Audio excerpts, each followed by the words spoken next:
vista del hablante o la vista de todo el grupo. Ah, mira. Los 4 cuadraditos. Sí.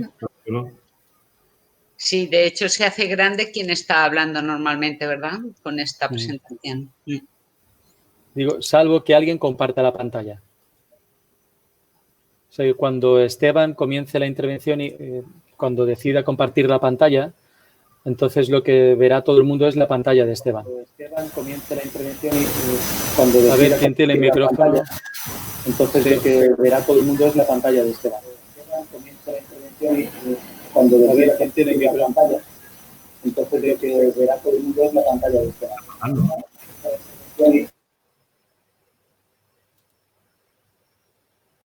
Vale.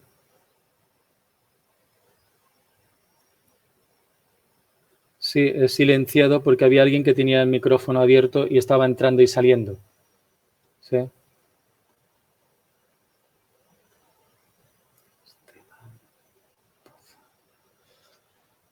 Bien, esperamos 2 minutos más y comienzo. Como la primera intervención es la mía, digamos que se va a perder lo menos importante en la entrada de las personas que se irán sumando a la reunión. España y Latinoamérica. Latinoamérica tiene esta tradición española y España está entre Europa y África. Ya sabéis que sanamente en África las reuniones comienzan cuando viene la gente. No hay una cuestión muy... No es muy serio lo de la hora. Y en España, sobre todo en Andalucía, más que en el norte, pues estamos a mitad de camino, ¿no? Pero comenzamos en 1 minuto y 25.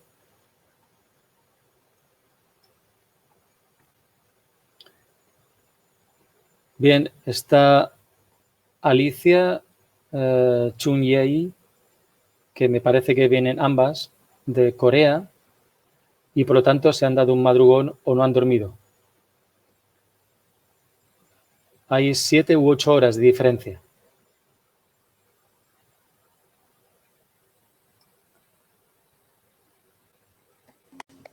Hola. Hola. Soy Alicia. Bienvenida, Alicia.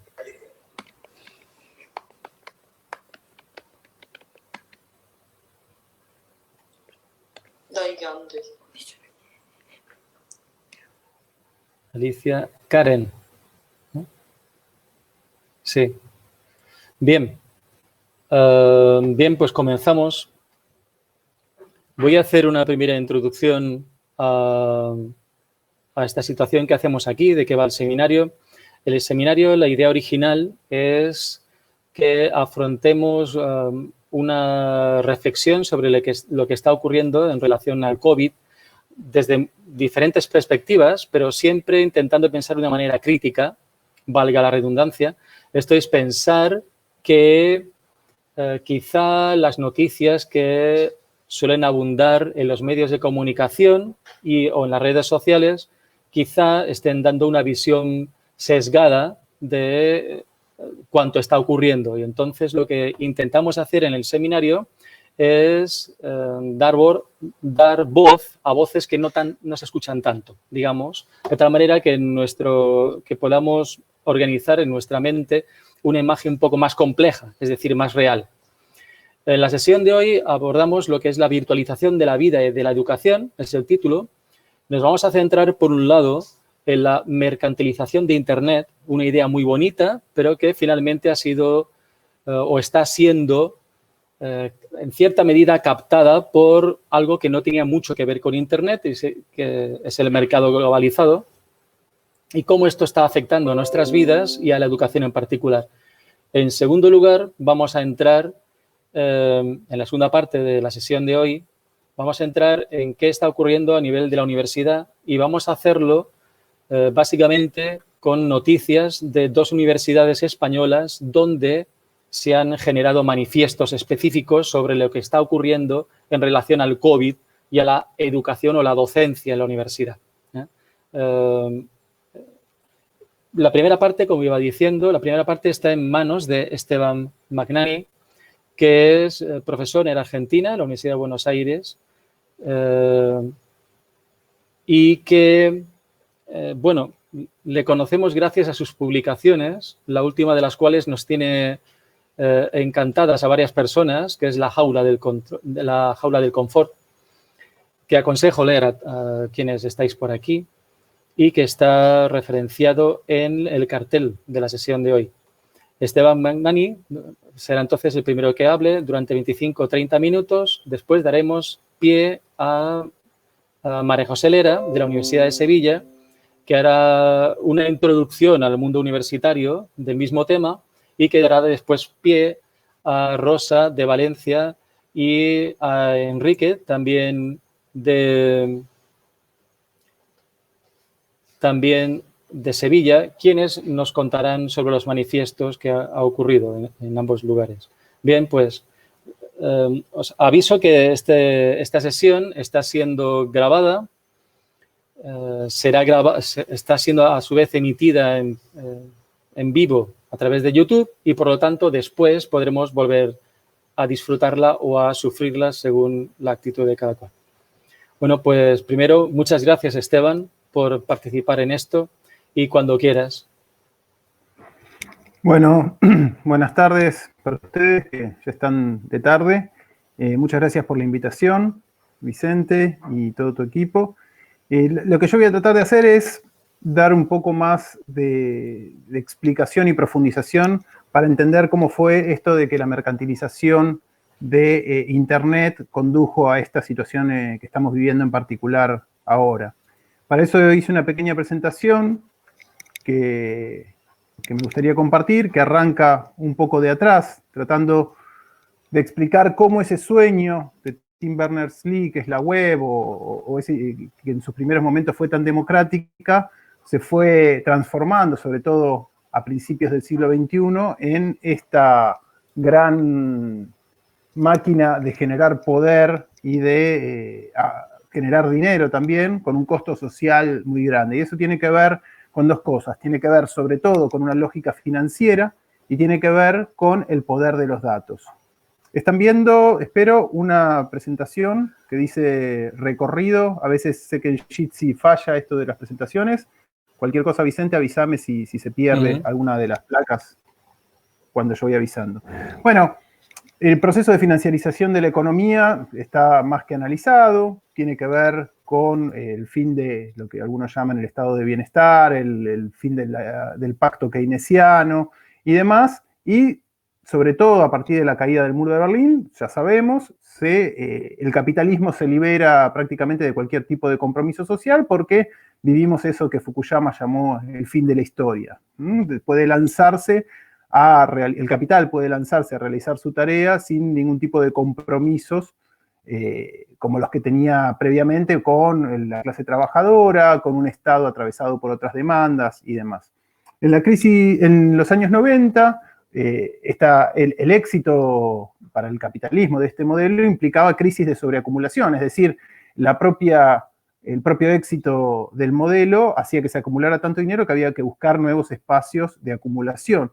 Y en ese sentido es cuando en los años 90 se mira con mucho interés al sector de las telecomunicaciones que estaban viviendo un proceso de innovación súper acelerado que a fines de los 90 sobre todo va a implicar una gran cantidad de capitales siendo invertidos en startups, ¿sí? Pequeñas empresas que proponían hacer un negocio en ese espacio inexplorado de Internet o poco explorado por los mercados. En algunas notas yo lo comparo con una especie de conquista del oeste, ¿no? Donde cada uno iba, agarraba su pedacito de tierra, lo cerraba y empezaba a ver cómo explotarlo de la mejor manera. El gran problema que va a tener este boom de las startups es que algunas de ellas, sobre todo, son muy innovadoras desde lo tecnológico, pero no encontraban un modelo de negocios acorde, ¿sí? Entonces, finalmente, estas startups que buscaban inversores y que prometían de todo, prometían unas ganancias increíbles en el futuro, empiezan a dar señales de agotamiento, los inversores se retiran y se da lo que se llama la explosión de las .com en el 2001, donde cae la gran mayoría de estas startups y hay muy pocas que sobreviven. Estas que sobreviven, sobre todo el gran modelo va a ser el de Google. El modelo de Google es un modelo en el cual ellos comprenden que las búsquedas que se hacían en su algoritmo, que fue muy innovador tecnológicamente en su momento, lo sigue siendo, ¿no? Hoy en día tiene más de 2.000 millones de líneas de código ese algoritmo de búsqueda, que ya resulta absolutamente incomprensible para cualquier ser humano, y lo que hace es afinar las búsquedas de una manera increíble. Sergey Brin y Larry Page, los fundadores de Google, se habían negado hasta ese momento a aceptar poner publicidad en su propio sitio, porque ellos consideraban que una propuesta tan innovadora como la del PageRank, que es el algoritmo de búsqueda de Google, no podía monetizarse con un modelo de negocios que ya tenía más de prácticamente 100 años, ¿no? Pensemos que el modelo de financiamiento de los medios a través de la publicidad es un modelo muy viejo a esta altura. Sin embargo, frente a las amenazas de la desaparición, ellos empiezan a aceptar a la publicidad para funcionar. ¿Cómo funciona el modelo de negocios de la publicidad tradicional? Bueno, ya lo sabemos. Uno produce contenidos, eso genera atención, la gente mira esos contenidos que yo hago y yo intercalo publicidades para que se vendan productos que luego hacen que esos anunciantes vuelvan a invertir el dinero en ese medio para seguir produciendo contenido. Lo muy innovador de estos medios masivos y redes sociales y demás es que van a tener una inversión inicial, ¿sí?, en una plataforma que es código, ¿sí?, básicamente, en el cual los usuarios son los que producen contenidos. Es decir, es como si yo tuviera una panadería y no tuviera que comprar más la harina, sino que la gente me traería y me regalaría la harina para producir la atención que permite exhibir la publicidad, ese público compra esos productos, el fabricante reinvierte en publicidad, se produce una ganancia y esta plataforma tiene costos muy bajos respecto de la cantidad de publicidad de cantidad de atención que produce y que puede venderle a los anunciantes. Esto va a hacer que pueda rápidamente bajar mucho los costos de publicidad y, sobre todo, va a encontrar una novedad muy poderosa que es el poder de los datos. El poder de los datos, que es algo que nos cuesta mucho entender como sociedad. Uno dice, bueno, ¿qué les importa saber a qué hora me levanto cuando suena mi despertador en el celular? ¿Qué les importa saber de qué hablo con mis amigos? Bueno, ahora lo que vamos a tratar de entender es por qué estos datos tienen un poder enorme, que es el que se va a ir revelando con el paso del tiempo. Los datos, sobre todo, lo que permiten en el ámbito publicitario es saber, obviamente, qué es lo que le interesa a la gente, ¿sí? El buscador de Google me permite saber qué cosas están pasando por la cabeza del público. Es lo más obvio. Pero si además a lo que yo le digo al buscador le agregamos, por ejemplo, lo que hablo por WhatsApp, que va a parar a Facebook, porque WhatsApp es una empresa de Facebook, también puedo saber de qué hablo con mis amigos, pero no pongo en el buscador. O incluso de qué hablo con mi familia y no hablo con mis amigos. Es decir, voy revelando distintos compartimentos que de otra manera estarían estancos sobre qué es lo que me interesa. De esa manera voy revelando como pequeñas acciones que permiten establecer correlaciones y de alguna manera armar una radiografía sobre mis intereses. Incluso una radiografía mucho más completa que la que yo puedo tener acerca de mí mismo o de la que yo puedo tener acerca de mis amigos y personas más cercanas. ¿Por qué? Porque Google recuerda perfectamente, por ejemplo, qué fue lo que buscaron exactamente hace 6 años en el buscador y qué era lo que le interesaba. Y probablemente si a uno le dicen que estaba buscando una noticia acerca de algo, diga, ah, o ni siquiera se acuerde. También sabe de qué hablaba con mis amigos, también sabe de qué hablaba en tal fecha, a qué hora me levanté determinado día, qué me pasó después. Después de eso, por ejemplo, busqué información sobre dolor de garganta y ese había sido un día de frío, es decir, que Google puede incluso empezar a establecer, Google y otras empresas pueden establecer correlaciones que le indiquen que determinada gente que tal día se levantó temprano y ese día hizo mucho frío y a los 2 o 3 días empezaba a buscar remedios caseros para el dolor de garganta, le permite sacar un montón de inferencias. Hay un libro muy bueno que se llama Todo el mundo miente, de un economista que trabajó en Google y en el New York Times, que establece algunos tipos de correlaciones que demuestran el poder de los datos a niveles que no nos podríamos haber imaginado nunca antes. Una de sus obsesiones de este investigador es el béisbol. Y él se preguntaba siempre por qué a él lo apasionaba tanto el béisbol y a su hermano 4 años mayor no le importaba en lo más mínimo. Entonces hace una investigación donde analiza de qué equipos son fans distintas personas en Facebook, estamos hablando de varios miles y cientos de miles de personas, y analiza en qué año salieron campeones los distintos equipos de béisbol. Y así llegó a establecer una correlación en la que veía que aquellas personas que tenían entre 8 y 10 años en el momento en que un equipo de béisbol había salido campeón, tenían muchas más probabilidades de ser fans de ese equipo, ¿sí? Es decir, que eso era una correlación estadísticamente válida, que después eventualmente uno podía analizar desde el punto de vista científico y psicológico acerca de, por ejemplo, cuál es el rol de los equipos de béisbol o de los equipos de fútbol, de algún equipo deportivo, en la formación de la propia identidad en los niños de 8 y 10 años, digo, por hacer esto. Pero sobre todo este tipo de información es muy valiosa para que un equipo de béisbol que sale campeón sepa a qué segmento tiene que dirigir la publicidad para poder vender remeras, gorras, bates de béisbol y entradas para ver a ese mismo equipo. Esto es solamente un pequeñísimo, ínfimo ejemplo de algo que cotidianamente hacen las redes sociales, analizando en tiempo real miles y miles de mensajes por medio de inteligencia artificial que se alimenta y aprende de esta manera. Una pequeña muestra de cómo aprende esa inteligencia artificial la tenemos nosotros llenando los CAPTCHA y los reCAPTCHA para demostrar que somos seres humanos, explicándole a un algoritmo de reconocimiento de imágenes qué es un semáforo o qué es una senda peatonal o qué es un camión o alguna de esas cosas. Esa inteligencia artificial no tiene idea de qué es lo que hay en esa foto, pero poco a poco empieza a descubrir ciertos patrones que tienen que ver con la distribución de los píxeles, que ya funcionan de una manera que, como decía antes, ningún ser humano podría entender, y empiezan a descubrir cómo se puede ver un semáforo de lejos, de cerca, completo, incompleto, algunas luces o no, y hacer algo que a los seres humanos nos lleva bastante tiempo en nuestra infancia, ¿no? Por ejemplo, saber que un gato es un gato, visto desde adelante, de atrás, completo o desde lejos, es algo que nos lleva bastante tiempo. Bueno, nosotros estamos haciendo ese mismo proceso para los algoritmos de una manera muy rápida.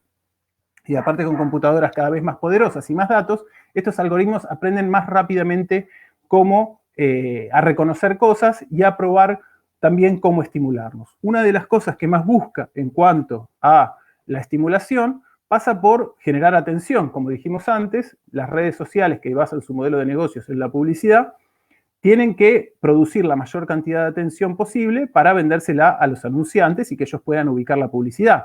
Además de eso, también empiezan a aprender en qué momento mostrarnos la publicidad, a quién mostrarle una publicidad, qué tonos de colores usar, ponerlas al lado de qué posteo tiene más posibilidades de generar determinado efecto, qué tipo de personas hacen clic en esa publicidad y por lo tanto otras personas similares también van a hacer ese mismo clic.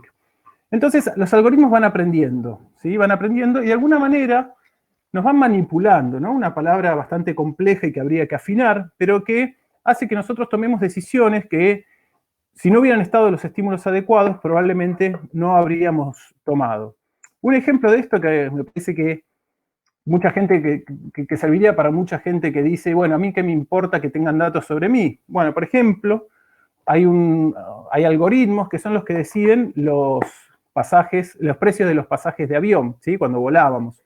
Estos algoritmos de Dynamic Pricing lo que hacen es tomar toda una serie de datos acerca de la persona que está del otro lado de la pantalla, datos que se compran, que se adquieren de distintas formas y demás, y que tienen que ver, por ejemplo, con el precio del celular o el dispositivo desde el cual me estoy conectando, desde qué barrio, si viajé antes, cuánto pagué en otros pasajes anteriores, pero probablemente también cosas que no tienen nada que ver, o que no parecerían tener nada que ver, como el clima de ese día, qué tipo de palabras usé en mis posteos anteriores, y en base a todos esos datos, calcula cuál es el precio máximo que va a poder obtener por ese pasaje que me está ofreciendo a mí, ¿sí? Por eso no es un precio que está fijo, sino que es dinámico. De hecho, hoy en día, si uno se toma un avión y le pregunta a cada persona cuánto pagó por su pasaje, cada persona pagó algo distinto. Hay casos que son más obvios de manipulación, como puede ser Pokémon Go. Pokémon Go, ese jueguito de realidad virtual que nos hacía cazar Pokémones por la calle, tenía un modelo de negocios que, entre otras cosas, se basaba en que distintas empresas como Starbucks y McDonald's pagaban a Pokémon Go por atraer a los clientes en determinados horarios, ¿sí? Administrar el flujo de clientes hacia esos negocios, poniendo algún Pokémon escondido en las cercanías. Entonces la gente llegaba ya después de varias horas de cazar Pokémones, cansada y hambrienta, y se tomaba un café o se comía una hamburguesa en estos locales.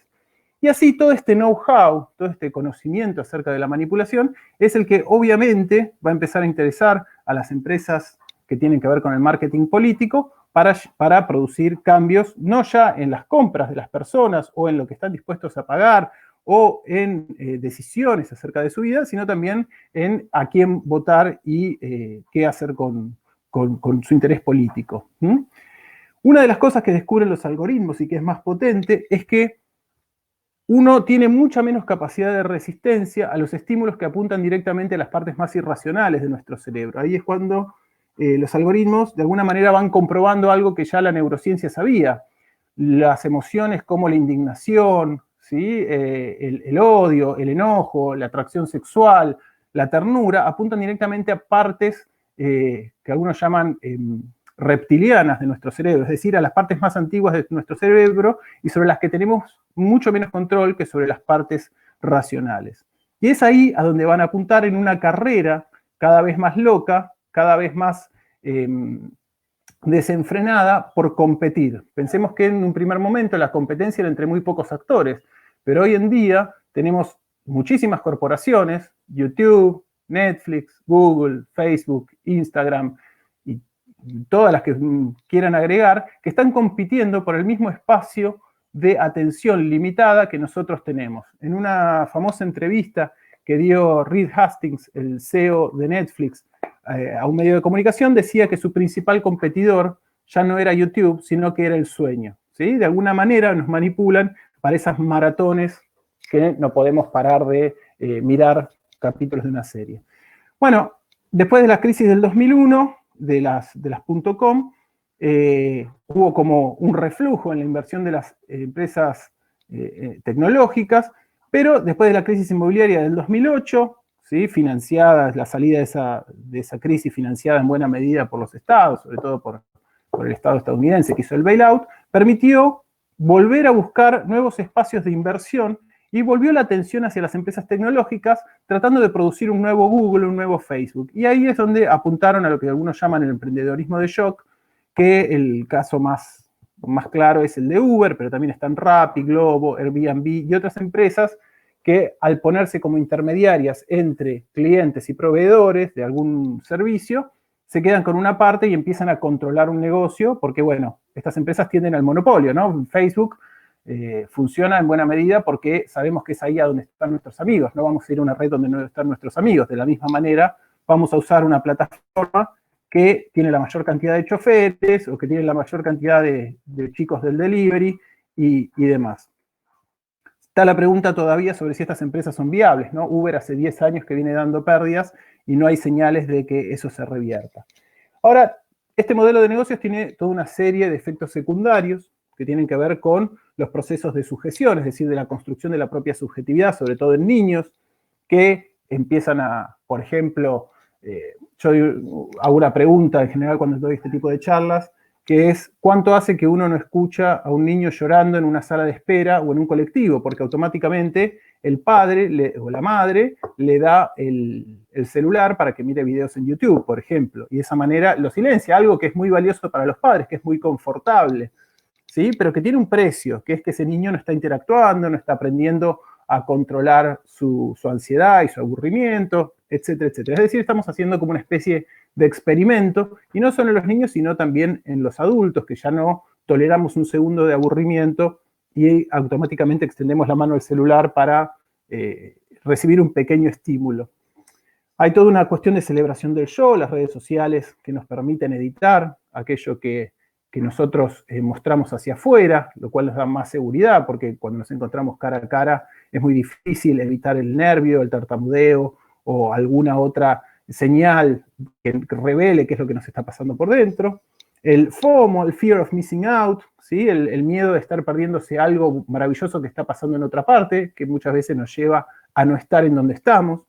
El aplanamiento de los vínculos, ¿sí? Esta cosa de que terminamos expresando nuestras emociones con las 5 caritas que nos permite Facebook y de esa manera empobrecemos emociones que en realidad son mucho más ricas. Y esta idea del confort, ¿no? Que todo es mucho más confortable, rápidamente sé qué camino tomar con el auto para llegar a un lugar, rápidamente puedo sacarme una duda, puedo llamar a un amigo para verlo. Y de esa manera vamos digitalizando cada vez más nuestra vida, y en esa digitalización vamos dejando más huellas que nos hacen también un poquito más manipulables. Porque hay cuestiones acerca de cómo nos comportamos que tienen que ver con nuestra propia historia evolutiva. A ver, por ejemplo, en la tribu primigenia, saber cuáles conductas eran condenadas o cuál era nuestro estatus en una tribu tenían que ver con nuestra supervivencia, nuestra capacidad de encontrar pareja para reproducirnos. Es decir, que el conocer cómo nos ven los demás y cuánto nos valoran y cuánto nos quieren y cuántos likes nos dan, es algo que está embebido en nuestra propia historia evolutiva, ¿sí? Y es ese tipo de recursos, de pequeños bugs, como lo llaman algunos, que sirven de puerta de entrada para que estos algoritmos nos manipulen y nos lleven un poco hacia donde les conviene.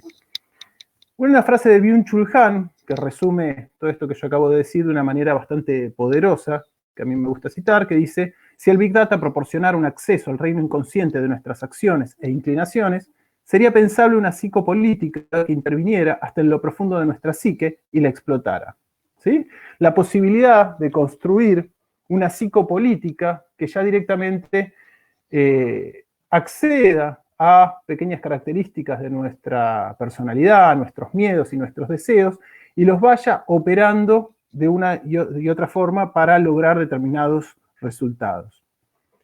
Entonces, de alguna manera lo que digo es que vivimos un experimento global que es innovador en cuanto al poder tecnológico, algo que probablemente no se haya visto nunca antes, y en la posibilidad de interpelar a cada sujeto individualmente, que está alimentada con un capital financiero que encuentra una excelente forma de maximizar las ganancias y que lo hace acelerarse cada vez más en esta búsqueda y competir con otros, y en el cual los datos tienen un gran valor, al igual que los algoritmos que los procesan, que hay modelos de negocios muy exitosos que funcionan como faros para otras empresas, incluso industrias que buscan también sumarse al negocio de los datos, por ejemplo, lo que se llama la industria 4.0, donde bueno, hay distintas formas de sumarse, a pesar de que lo que producen son motores o comida, ¿no? Y que el éxito de estos negocios produce nuevas crisis de sobreacumulación. Por ejemplo, en el caso de Facebook y Google, están encontrando un límite para su crecimiento porque el mercado publicitario ya no puede seguir creciendo. Digamos, el mercado publicitario que ellos fueron copando, sobre todo el mercado publicitario online, y que fue haciendo que no hubiera más espacio hacia dónde crecer, no crece tanto como para seguir permitiéndoles las tasas que tuvieron hasta ahora del 20-25% interanual, y entonces empiezan a volcarse a nuevos rubros, ¿no?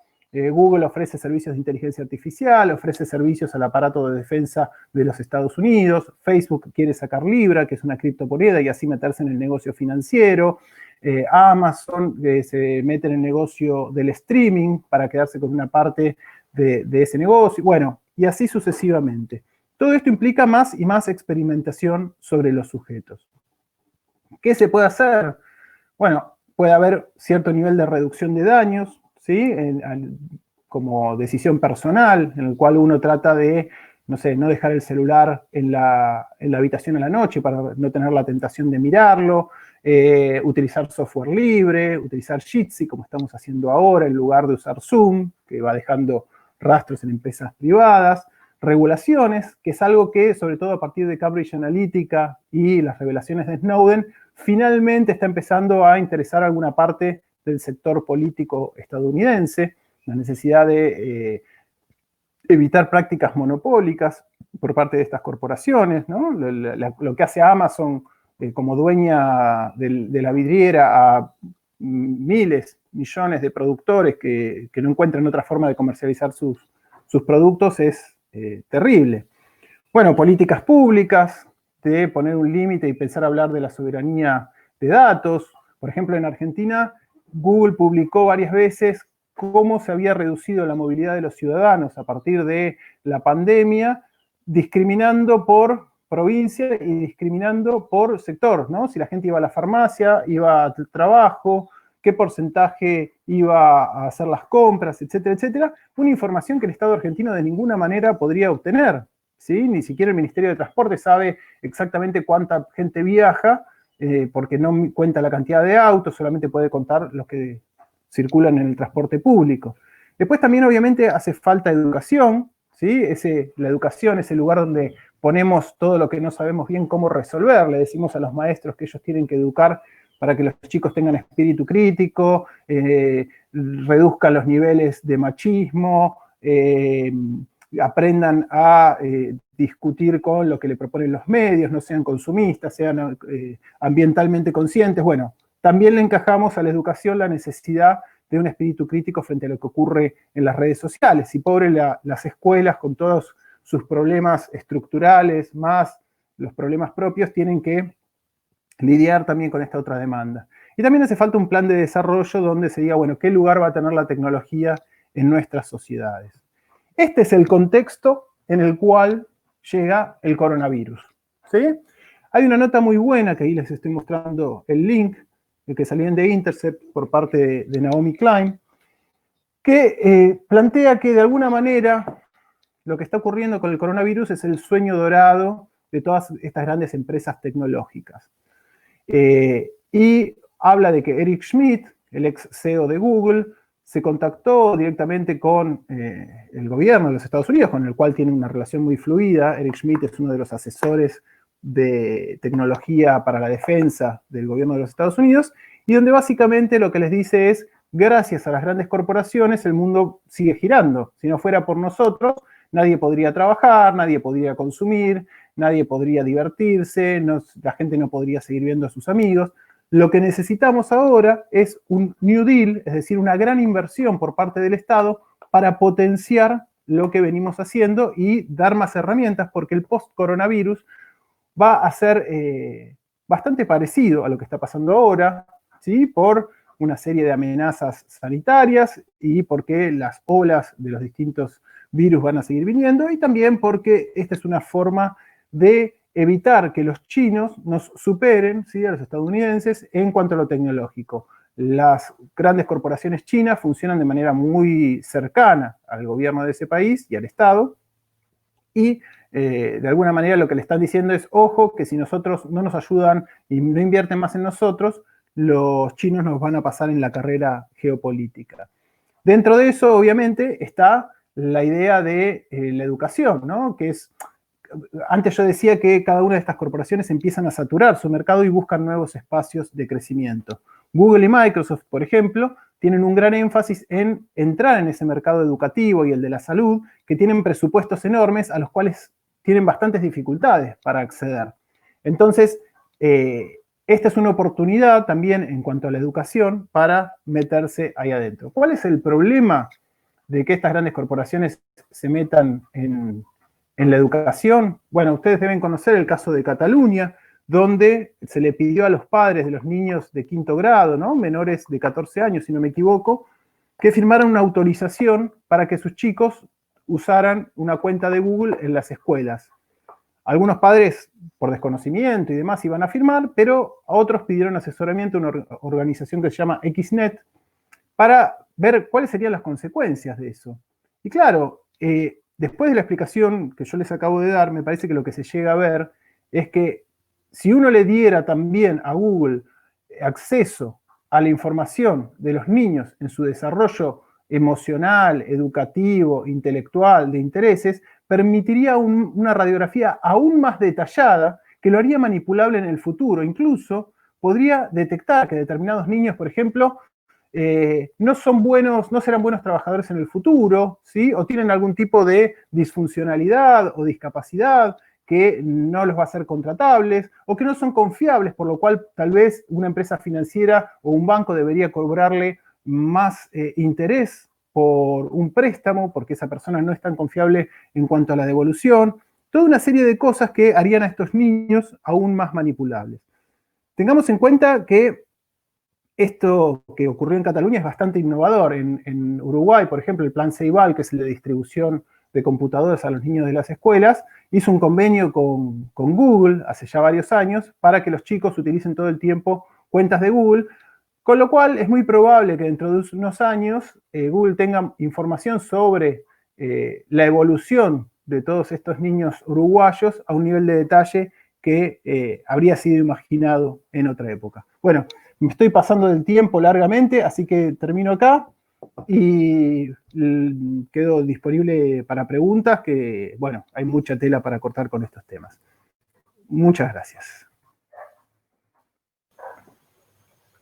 Muchas gracias, Esteban. Bien, María José, tu turno cuando quieras.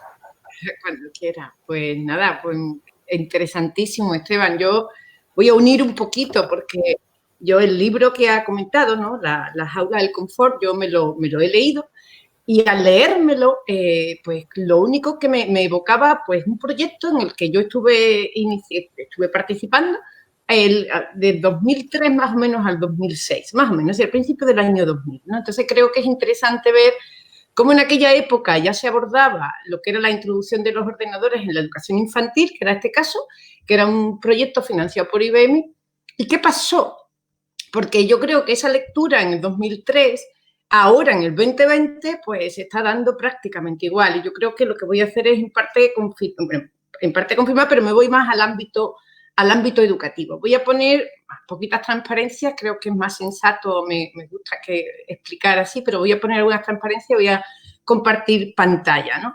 De entrada, yo estoy, vamos a ver, compartir, pero quiero poner esta mejor. Primero vamos a introducir un poquito lo que era el proyecto, ¿no? El proyecto se llamaba Kid Smart, era un proyecto financiado por IBM y lo que querían era introducir los ordenadores en las aulas de educación infantil de 3, 4 y 5 años, pero además especialmente en las aulas de niños de entornos más vulnerables para reducir lo que ellos llamaban la brecha digital, ¿no?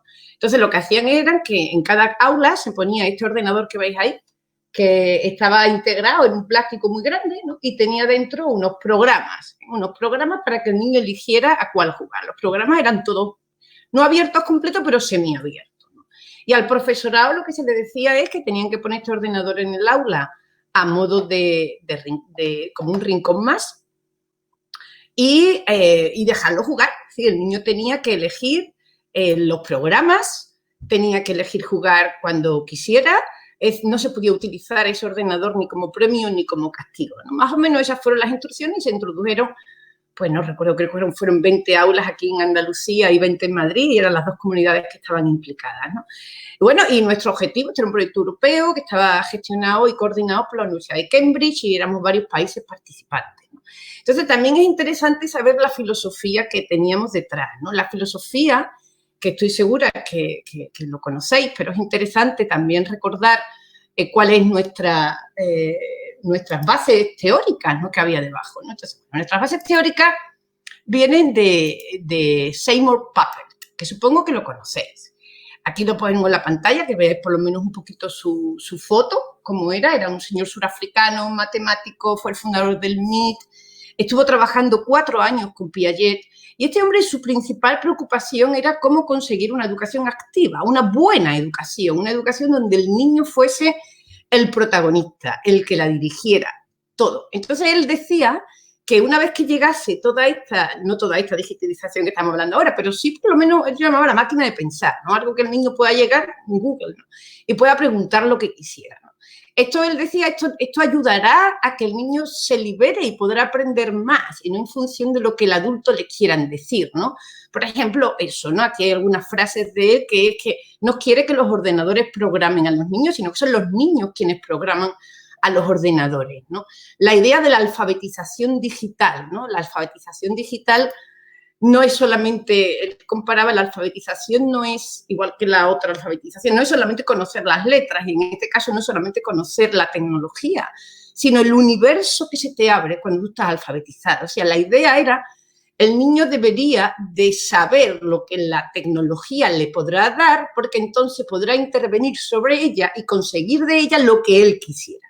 Pero si ese proceso de alfabetización no se daba, quedaban los niños y la sociedad completa totalmente manipulados y manipulables por la tecnología, ¿no? Entonces era como una exposición muy proactiva y que se llama construccionismo, que es como se llama como él lo menciona, ¿no? La teoría de él, ¿no? Entonces, siempre un sujeto absolutamente activo. Él pone un ejemplo, que lo digo porque a mí me gustó mucho, que es el de la jirafa, ¿no? Él estaba una vez con niños de 4 años por ahí, con ellos debatiendo, y una pues le di preguntas que, como él es de África, pues igual sí lo sabe, que cómo duermen las jirafas. Estamos hablando del año, no sé, 96, 97.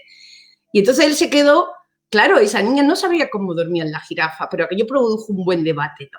Entonces él dijo, yo voy a mi casa, ahora le veo mis libros y ya sé cómo duermen, pero el que no tenga acceso al libro ni a esta información, pues siempre va a haber otra vez una brecha, ¿no? Entonces, bueno, más o menos esta era la filosofía, ¿no? Y ahí nos metimos, y la verdad que nos metimos con ilusión. ¿Pero qué pasó? Pues fue un poco un desastre, es decir, los resultados, si queréis os muestro algo de resultados. Bueno, la tabla puede ser confusa. Venga, la voy a mostrar, aunque sea una tabla, los resultados fueron realmente un poco catastróficos, por lo menos en lo que era en nuestra situación de España. Fijaros en los datos, a ver si puedo compartir. Evaluábamos las aulas antes y después de tener el ordenador, ¿no? Entonces, fijaros en la tabla, que no sé si se puede poner más grande. Los resultados indicaban que España siempre puntuaba 1, que es completamente inadecuado porque no tenía nada de tecnología dentro del aula. Y cuando se introducía el ordenador mejoraba un poco porque se introducía, pero como veis, las puntuaciones siempre eran las más bajas, y además no hacían uso del ordenador. Entonces, significaba que en España, en los demás países sí, pero en España no había un impacto. ¿Y por qué no había un impacto? Y ahí voy donde una frase de Esteban que me gustó mucho, que el problema no es la tecnología, el problema es el sistema. Entonces, ¿qué ocurría? Pues en muchas aulas simplemente no se usaba. Es decir, yo me encontré un aula que estaba hasta tapado con una manta, porque solamente la visibilización del ordenador, eso ya, despistaba a los niños, ¿no? Y el que lo usaba haciendo cola, utilizándolo como premio, cuando la maestra quería, no les dejaba elegir programas. Es decir, había un miedo. Por ejemplo, otro ejemplo, había un programita que era del 1 al 20 y el niño ponía el número que quería, total, creaba cosas con los números, pero otra vez era un programa semiabierto. Pues las maestras, algunas no querían utilizarlo porque, claro, hasta el 20 era mucho para esos niños, cuando los niños perfectamente podían jugar. Es decir, te dabas cuenta que en nuestro caso fracasó. No había una mentalidad ni de cómo abordar las nuevas tecnologías, ni de cómo educar en ellas.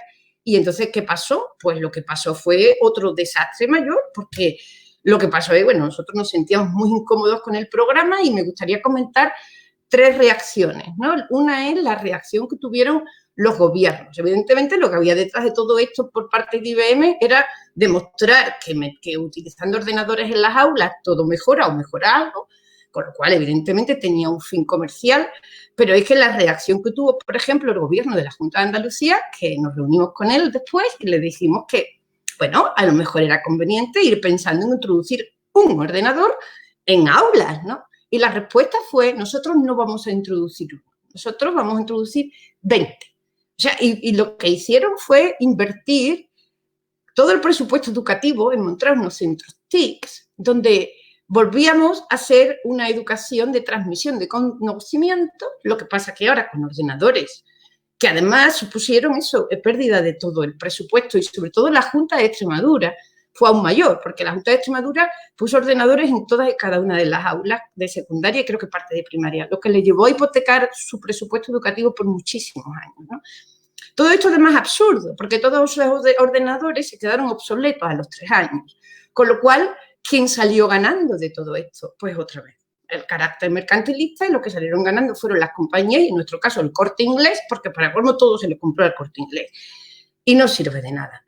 Por otra parte, nosotros, los investigadores, ¿nosotros qué hicimos? Pues nosotros lo vivimos mal. Y recuerdo una experiencia que tuvimos que fue, me gustaría comentarla porque para mí se me quedó, para mí fue muy significativa.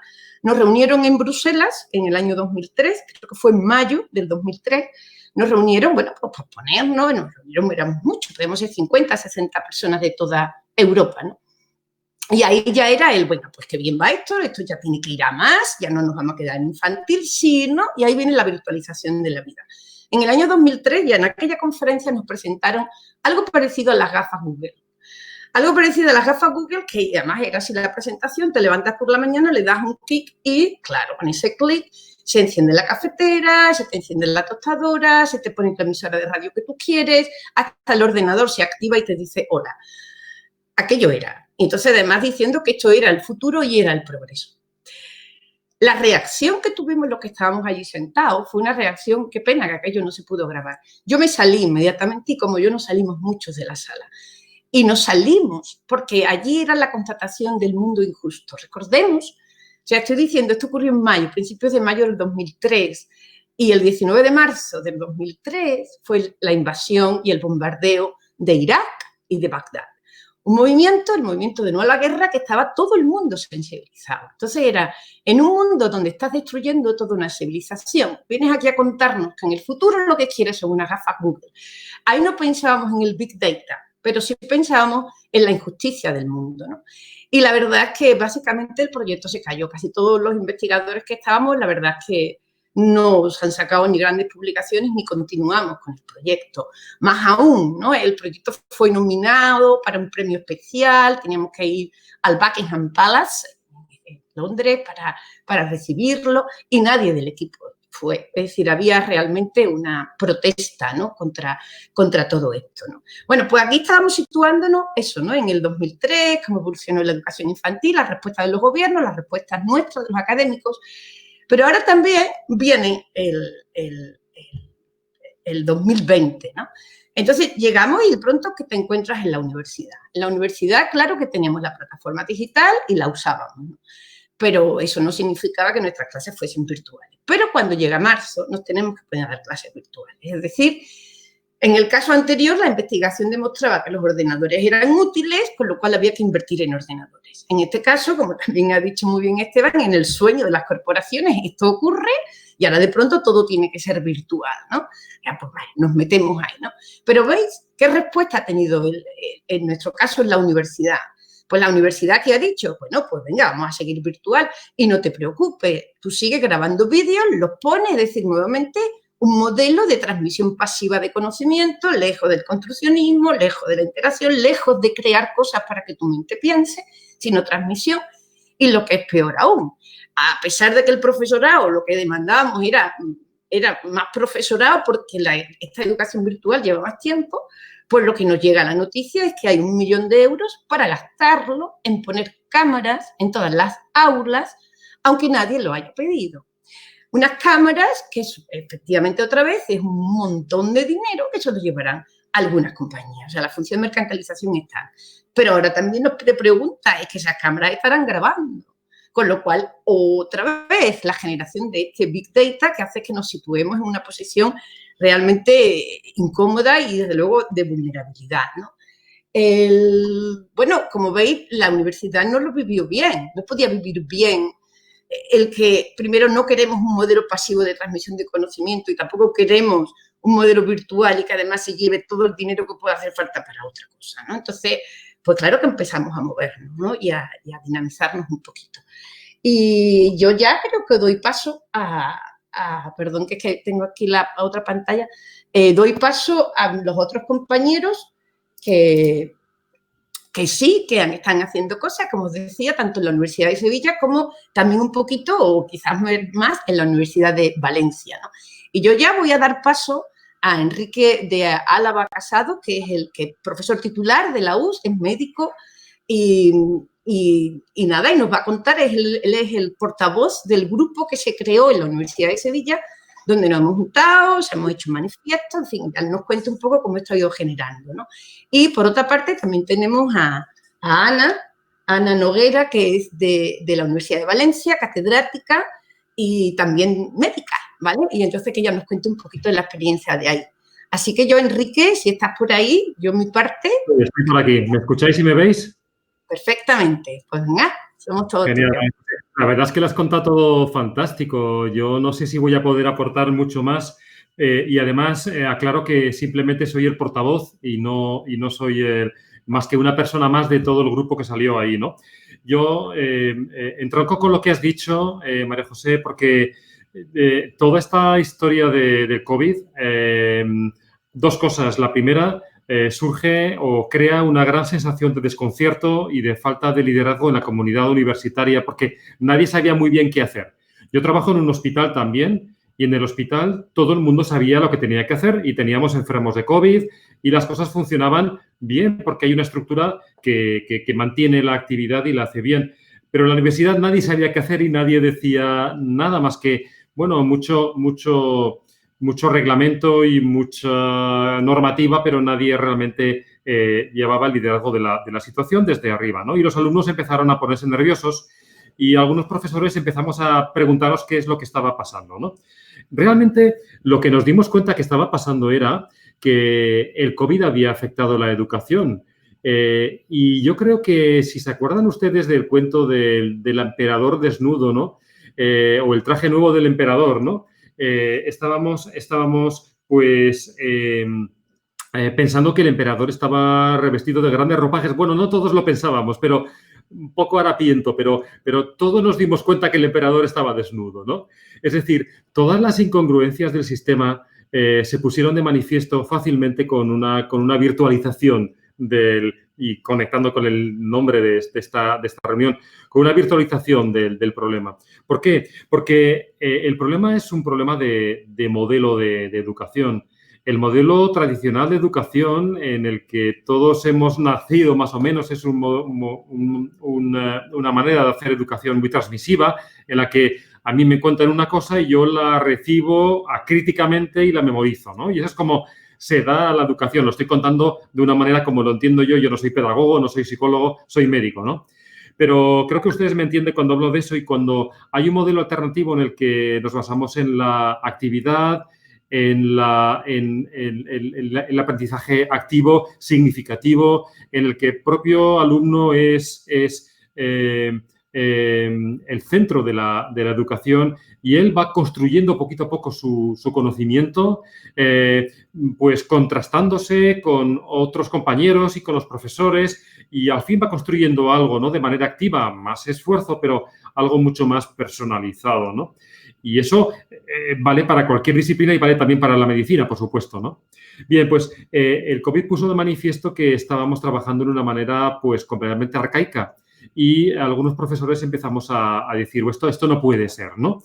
Es decir, nosotros hemos hecho un esfuerzo enorme, hemos hecho una docencia no presencial en un momento demostrando mucha responsabilidad y mucha profesionalidad, con mucha sobrecarga de trabajo, pero eso no puede seguir así. Tenemos que hacer una reflexión crítica. Y el manifiesto tiene 6 puntos que no les pienso contar porque me quiero ceñir a que ustedes puedan preguntarnos y hablar, pero básicamente estábamos reclamando la presencialidad allá donde sea posible, ¿no? Porque la comunicación fluida entre el profesor y el estudiante es esencial para un aprendizaje activo y va más allá de la presencialidad formal en clase. Es decir, ese intercambio de información está claramente pues, fomentada por la presencialidad y también la comunicación entre un alumno y otro alumno, ¿no? Todos tenemos la experiencia de haber aprendido juntos y en grupo, en comunidad. Y eso no se puede hacer tan fácilmente en un entorno virtual. Obviamente, yo también soy médico y, lógicamente, no tenemos que tomar nuestras precauciones, ¿no? Y, pues, nuestra universidad lo que ha decidido es que, aunque es fundamentalmente presencial, la mayor parte de la docencia, al menos en nuestra facultad, es una docencia virtual. Al menos la docencia teórica. Intentamos como médicos preservar al máximo posible la docencia práctica de lo que es el aprendizaje de la práctica de la medicina. Si no, cuando yo me jubile dentro de 20 años, me tratarán médicos que no habrán visto un paciente. Y yo preguntaré al médico que me trate, usted desde la promoción que acabó en 2020-2021, entonces, por favor, paso al siguiente médico, ¿no? Bien, si estamos de acuerdo con que tenemos que tener modelos activos, el punto de la tecnología es importante porque la tecnología, pues, no es importante en sí, sino al servicio del modelo. Si la tecnología sirve para perpetuar un modelo arcaico, antiguo, transmisivo, pues estamos haciendo un flaco favor a los estudiantes y a nosotros mismos como comunidad universitaria. Por tanto, si la tecnología, en cambio, nos ayuda, bueno, pues a tener una dinámica de aprendizaje activo, pues también es buena, ¿no? ¿Qué es lo que ha pasado en nuestra universidad? Fundamentalmente que se ha hecho, como ya lo ha dicho María José, una gran inversión en tecnología, pero sin una reflexión paralela, profunda, de cómo tiene que ser el aprendizaje de los estudiantes. ¿Qué es lo que va a pasar? Que se va a gastar mucho dinero y el modelo educativo no va a cambiar y habremos perdido la oportunidad de poner una camisa bonita al emperador que va a seguir yendo desnudo por la calle. Además de estas reflexiones, el manifiesto tiene reflexiones más de la reivindicación del trabajo de los docentes, fundamentalmente pues la compatibilidad entre la vida personal y la vida laboral, pero bueno, eso no tiene que ver tanto con el tema de este seminario. Yo acabo con la reflexión de que al COVID le tenemos que tener respeto, pero no le tenemos que tener miedo. Ya alguien dijo la palabra miedo antes, ¿no? Un alumno me lo decía ayer, tenemos que tener respeto al COVID como médicos y como profesores y como estudiantes de medicina, pero no hay que tenerle miedo al COVID. Por tanto, no tenemos que modificar nuestras conductas a una conducta enclaustrada necesariamente. Tenemos que buscar la manera de mantener la presencialidad y el siguiente ejemplo, la siguiente charla va a tener que ver con eso. Y bueno, pues las herramientas, la tecnología, no son ni buenas ni malas en sí, pero tienen que ir en función del modelo educativo. Y por tanto, si ayudan a perpetuar el modelo antiguo, pues son malas y punto. Y voy a parar aquí porque quiero presentaros a Rosa Noguera, que es catedrática de Histología en la Facultad de Medicina de Valencia. Y yo creo que ellos han desarrollado una experiencia pues, muy interesante de preservar al máximo la presencialidad mientras sea posible y asegurar pues, claramente un modelo diferente de trabajo. Y con esto termino y le cedo el paso a mi amiga y compañera Rosa, que ahora os va a dirigir pues, su experiencia y os va a contar su experiencia de mantener la presencialidad en lo posible en la Facultad de Medicina de Valencia. Muchas gracias. Hola, buenas tardes a todos. Muchas gracias a todos a Esteban, a María José, a Enrique, por supuesto a Javier, a Vicente, a todos los que han estado hoy, estamos intentando un poco poner conciencia en la situación actual, ¿no?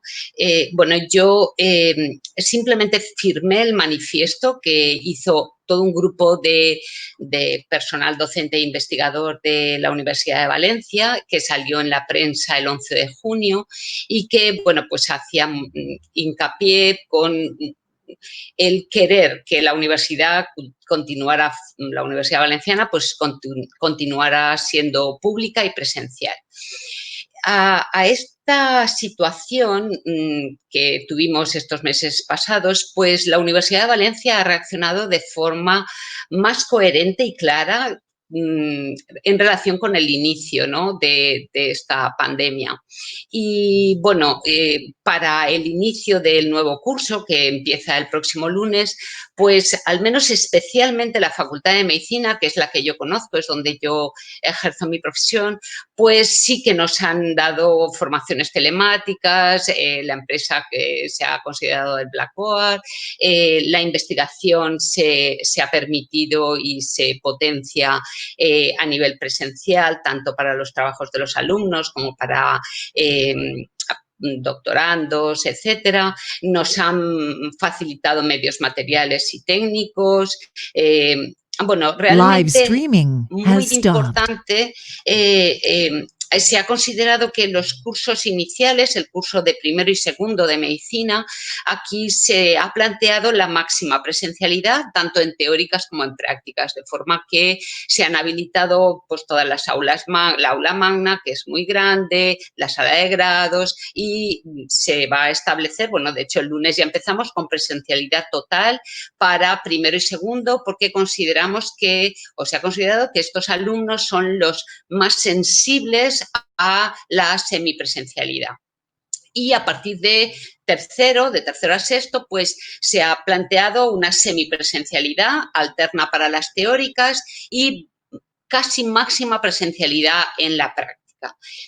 Independientemente de esto, está claro que hay una necesidad imperiosa de cambios en la Universidad Española, que quizá pues esta pandemia nos ha puesto enfrente y que quizá es o podemos considerarla como un principio, ¿no?, de un ciclo y, pues, bueno, aprovechar esta oportunidad para desarrollar, pues, todas las cualidades que podamos, ¿no?, aprovechar, pues, esa sincronía para la enseñanza, para entender los mensajes, para discernir y utilizar esa fuerza para construir un nuevo mundo universitario, ¿no? Todo esto, obviamente, con mucha paciencia, siendo bastante escépticos, escuchando, pero manteniendo nuestro escepticismo y aportando nuestro granito de arena. ¿Qué es lo que yo considero? Pues que hay que, en la docencia presencial, al menos es lo que yo voy a intentar hacer hasta que a lo mejor la pandemia me lo permita, el nuevo brote si ocurre, ¿no? Pues contagiar la curiosidad, el entusiasmo en los alumnos. Porque puede que estos alumnos de medicina, los de primero que empezaremos ya, pues puede que cuando ellos sean médicos ya se haya desarrollado tanto la medicina robótica, diagnóstica y terapéutica que ellos tengan que afanarse en centrar su vocación en toda una serie de valores que en la medicina clásica estaban muy presentes y que, de hecho, al menos nosotros en nuestras guías docentes, clásicamente están allí escritas, pero al menos yo no había reflexionado tanto con ellas, ¿no? Entonces, pues bueno, centrarme en que yo les intento explicar la estructura de nuestro organismo, de nuestros órganos y sistemas, entonces hacer hincapié para que comprendan y reconozcan y que muchos de los detalles los tienen en los TICs, ¿no?, en los sistemas tecnológicos de información, pero que entiendan que tienen que conocerlo porque realmente tienen que transmitir a ellos, para ellos y para los pacientes de un futuro, que la salud es un camino que pueden elegir, ¿no? Y que, bueno, tienen que tener muy claro, aprender de la sabiduría de las estructuras de nuestro organismo, lo curioso, sutil y útil de cómo funcionan las células, la matriz intercelular especializada, la cooperación de otras estructuras, ¿no?, relacionadas, incluidas los microorganismos, ¿no? Entonces, enfocar más una medicina más humanista, ¿no?, que la enfermedad incluso es un proceso que es posible enmendarlo de algunas formas, ¿no?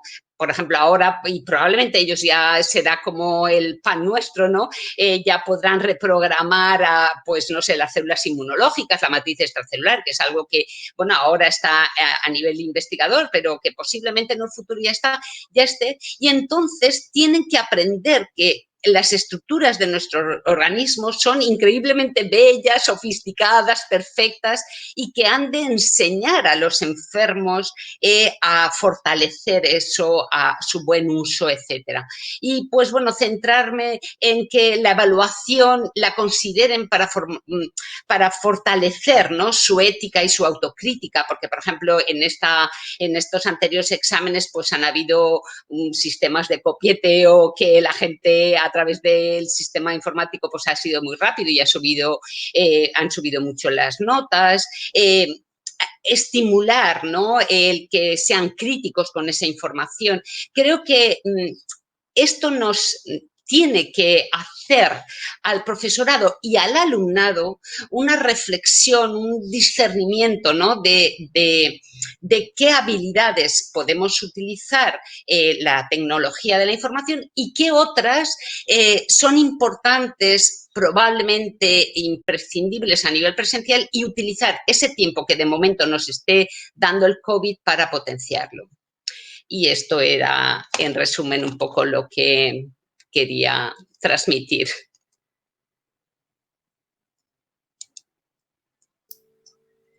Muy bien, muchas gracias, Rosa. Javier, Vicente, ¿retomas tú o cómo lo hacemos ahora?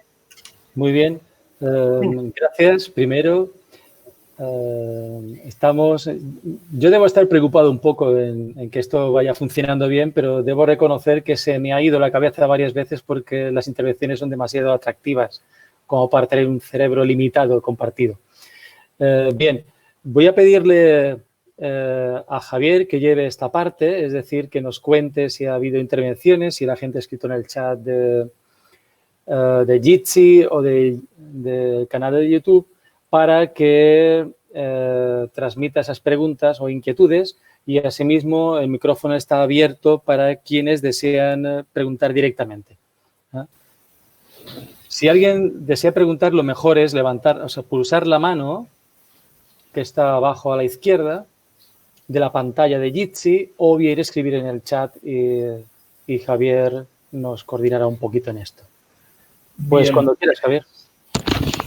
Bien, pues buenas tardes. Yo soy Javier, por si alguien no me conoce, soy compañero Live streaming is on. Soy compañero de la Facultad de Psicología de aquí de la Universidad de Sevilla, de Vicente y de María José. Y bueno, tengo el placer de gestionar un poquitín este debate, lo cual es extremadamente complejo, porque como ha dicho Vicente, las cuestiones que se han tratado son interesantísimas y bueno, muy excitantes intelectualmente. Entonces, bueno, como ha dicho Vicente, yo ruego, como supongo que habrá muchas intervenciones, ruego que haya brevedad, me levantáis la mano para que os dé paso y también iré comentando intermitentemente, iré introduciendo algunos comentarios, algunas preguntas también que han aparecido en los chats y también os amenazo con dar alguna opinión mía también, o sea que también me voy a tomar esa libertad. Entonces, bueno, si me queréis ir levantando la mano y yo os voy dando paso. Si no, directamente hago una pregunta que ha aparecido en el chat, como queráis. Veo si aparece alguna mano.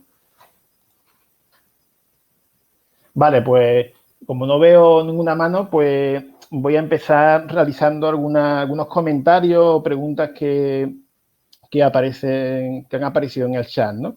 En el canal de YouTube se ha comentado que, evidentemente, que las tecnologías digitales, si cambian las decisiones de la gente, es evidente, es de cajón, que van a cambiar el mundo y, lógicamente, no podemos escapar de ello. Es decir, que la gente que dice que las tecnologías digitales no les va a afectar a ellos, que les da igual que se compartan cierta información, están totalmente equivocadas porque de una forma o de otra, directa o indirectamente, van a acabar afectadas por el uso masivo de estas tecnologías digitales. Y esta misma persona nos pregunta que si alguien puede comentar algo, no sé si Esteban, no lo sé, sobre los hackers digitales, es decir, la gente que echa basura, y utilizo palabras textuales, la gente que echa basura a los propios algoritmos que controlan, por ejemplo, Google, ¿no? Que controla el buscador de Google para engañarnos, ¿no? Y utiliza esta expresión que me parece muy interesante, basura, ¿no? Que echa basura a los algoritmos, ¿no? Entonces, no sé si alguien puede hacer algún comentario a esta pregunta. Bueno, sí, ese es un tema muy, muy urgente, ¿no? El tema de la basura que circula por Internet. No sé si vieron, pero la semana pasada Facebook publicó su informe mensual donde contaba cuántas cuentas había cerrado y las cuentas que cierra son 500, 600 cuentas, realmente es ínfimo al lado de lo que maneja, pero hubo algo relevante que fue que mencionó particularmente a las cuentas abiertas por una empresa de comunicación que se llama CSL Strategies, y los, digamos, responsables de esa empresa son personas fuertemente vinculadas al aparato de Estado estadounidense. El presidente era uno de los asesores de Obama. Es decir que los hijos de Cambridge Analytica siguen funcionando. Y lo que se puede ver a partir del tejido de relaciones entre empresas, cuentas abiertas y demás, es que hay una organización, una red de financiadores, organizaciones, think tanks e incluso estados que están operando directamente para destruir el diálogo democrático, que es lo que estamos viendo en muchas partes del mundo. Y las herramientas digitales, sobre todo lo que detectan es esto que decía antes, ¿no? A los influenciables. Cuando pensamos en la manipulación algorítmica, no tenemos que pensar que nos pueden hacer cualquier cosa, sino que le sirve mucho para detectar a aquellas personas que son influenciables en determinado sentido para activarlas. Cuando Donald Trump gana las elecciones en Estados Unidos, en realidad pierden la cantidad de votos, saca menos votos que Hillary Clinton, pero lo que había permitido Cambridge Analytica era detectar a aquellas personas que podían llegar a votar por él en los estados que necesitaban ganar para poder ganar la presidencia. Entonces, lo que hacen estas empresas, sobre todo, es tratar de entender cómo funciona el algoritmo de Facebook, el algoritmo de Google, el algoritmo de Twitter, para que le terminen dando más relevancia a sus propias basuras, ¿no? A su propia basura. Además de, por supuesto, pagar publicidad para que esa basura tenga más alcance. Entonces, ahí hay que no solo entender, sino empezar a pensar respuestas para cómo se enfrentan estas gigantescas campañas de desinformación financiadas, ¿sí?, por mucho dinero y con mucha capacidad técnica que se dedican a esta cosa. Y ahí está el gran desafío del momento, porque digamos que estas organizaciones están dispuestas a destruir el diálogo democrático con tal de ganar elecciones e incluso, como dice Donald Trump, no reconocer la victoria de los otros y activar a sus seguidores más intensos para rechazar cualquier derrota electoral. Entonces sí, es una etapa yo creo que muy complicada, y la pandemia ha profundizado esto al dificultar aún más los encuentros cara a cara, no mediatizados por estas plataformas. Así que es un tema que creo que es urgente, por decirlo de alguna manera.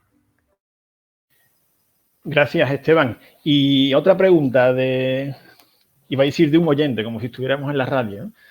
Otra pregunta que me ha parecido muy directa, ¿no? Que me ha parecido muy curiosa, ¿no? Yo creo que esta pregunta puede ir a Rosa o a Enrique. ¿Cómo transmitir el mensaje de la presencialidad que habéis transmitido en la educación? Y dice, esta persona, sin ser acusado de antidiluviano, ¿no?, o negacionista, ¿no?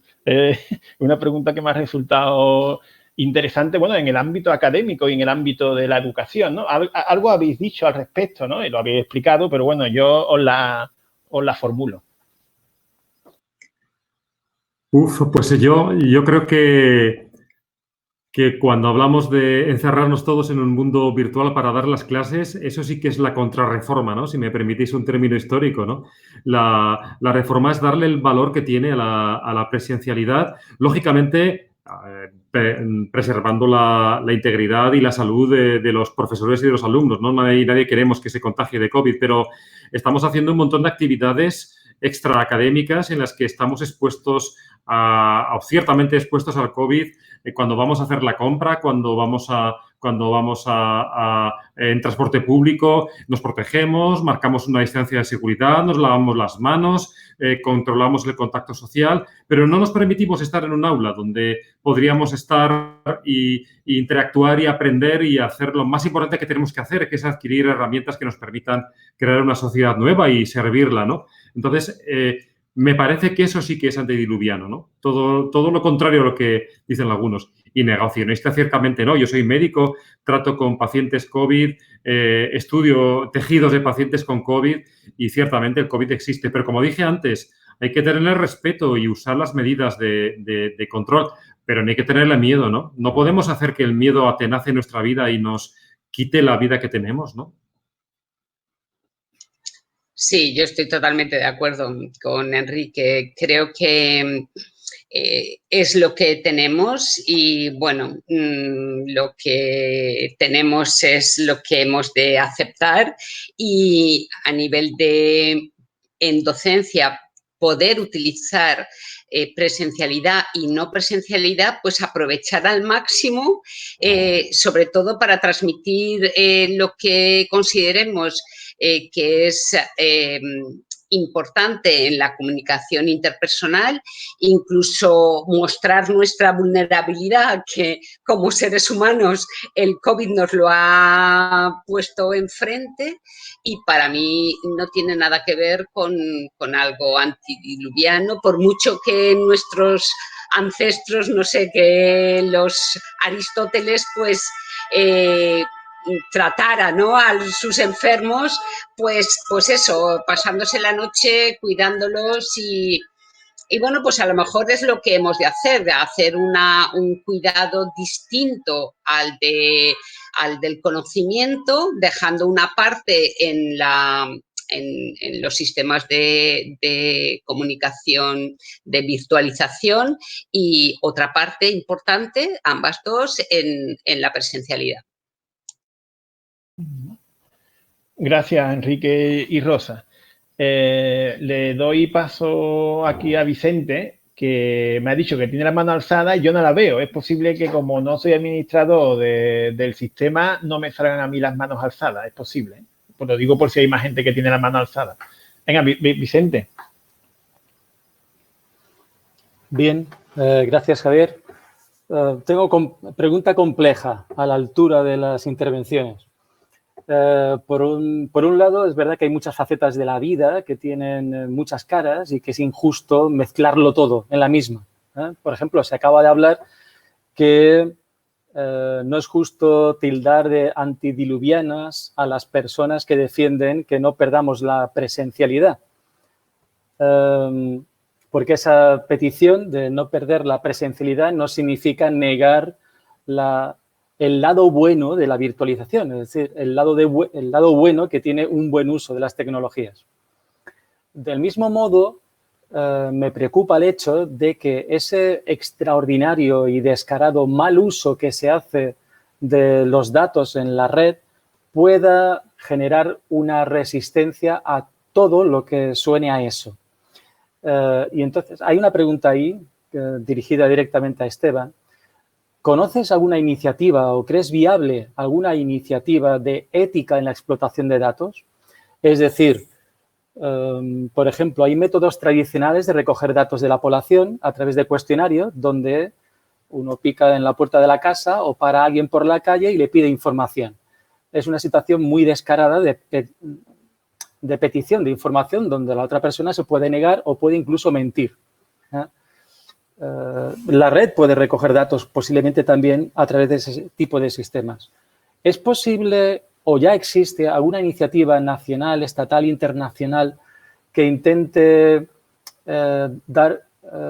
digamos, rescatar la parte de buen uso que pueda tener eso, o la parte ética?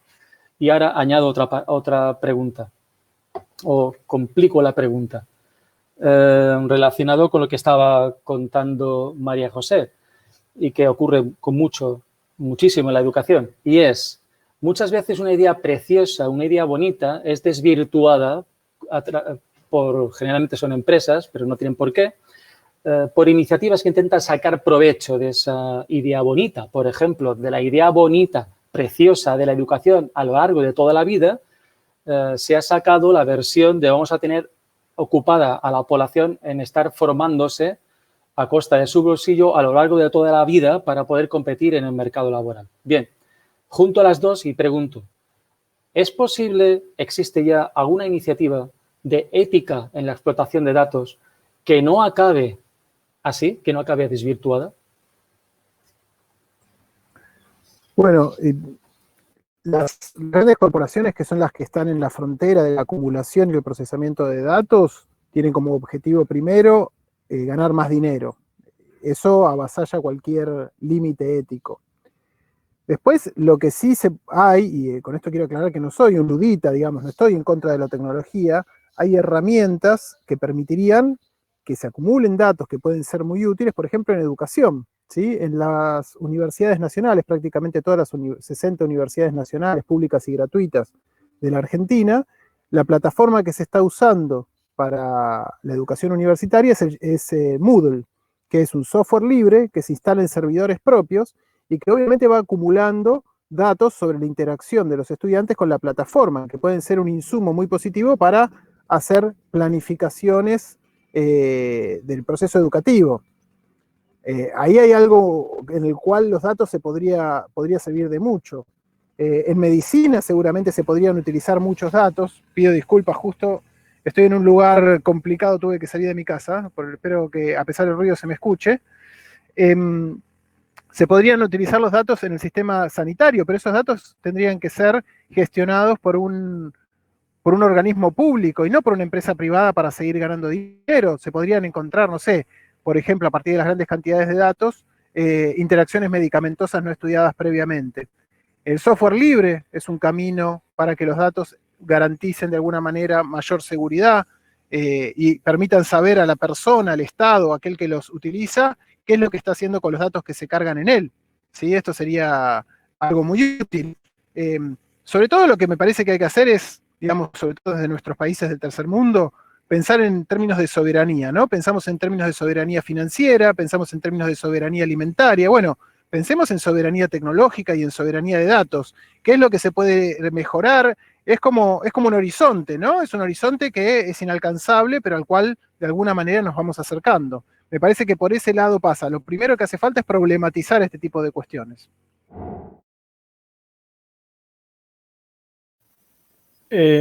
Gracias, Esteban. Espérate, la pregunta voy a responder yo un poquito, Javier. Venga, viene. Bien, muy bien, la soberanía de datos. Muchas gracias, Esteban. No, me decía eso, que si había algo que se pudiera hacer para evitar la mercantilización de cualquier, no sé, método, herramienta, tecnología educativa que pueda ser buena, ¿no? Pues sinceramente es imposible. ¿Por qué? Porque como el objetivo de todas las corporaciones, de todo, es ganar dinero, pues ya sabemos que quedan dos ámbitos que todavía están un poquito, que todavía no han entrado, que las han dicho ya, que es el ámbito educativo y el ámbito de la medicina. Y en ambos van a entrar. De hecho, actualmente es así. Todas las modas educativas es dinero. Si tú quieres hacer algo para una innovación educativa, significa que tienes que hacer una inversión en dinero por parte del Estado, ¿no? Es así. De hecho, el propio Papert, el Seymour Papert, que era un hombre, murió con 88 años, murió en el 2016, un hombre muy solidario, en fin, genial.